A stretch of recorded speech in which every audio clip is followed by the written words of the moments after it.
Welcome back to TriggerPoint. Today I'm going to be using the Grid X to address the IT band. Now the Grid X is a little bit harder. It's actually twice as hard as the original grid. So if for any reason if this hurts too bad, feel free to go back to your original grid and just repeat the programming the same. To begin here, I'm going to divide this IT band up into two different zones. Zone 1 is simply going to be from right above the knee to about mid-thigh, and then Zone 2 is from mid-thigh up to the greater trochanter or right here where this bone is. One of the things I want you to keep in mind as you're rolling the IT band, the changes here that we're trying to make is not necessarily to the IT band. We're trying to make those changes also to the vastus lateralis that's underneath it, and more importantly, we're trying to get those sliding surfaces of the IT band and the vastus lateralis, we're trying to get them to start sliding again. So keep that in mind as you roll. To begin, I'm going to put my Grid X here to the side.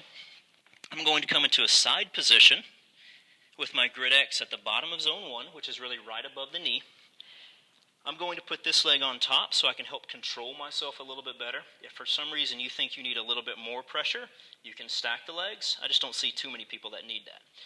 So from here, I'm going to take a big breath in, and I'm going to slowly start to roll to the top of that Zone 1, or about mid-thigh.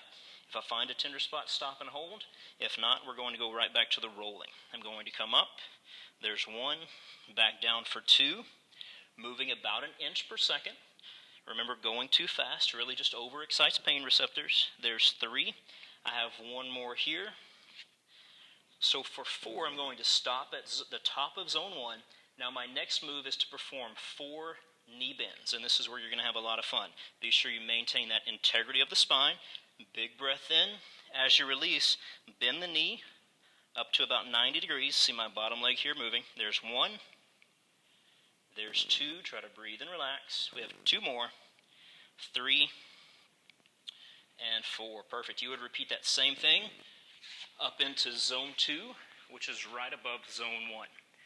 So remember, if for any reason that's too tender, go back to the original grid and just repeat the programming the same way. So that's how I use the Grid X to address the IT band and vastus lateralis area. Remember, as you're rolling, be sure you can take those big, deep, diaphragmatic breaths. If for any reason you have to hold your breath, that means it's too intense. So give that a shot, stay hydrated, give us some feedback, and let me know what you think, and we'll see you next time.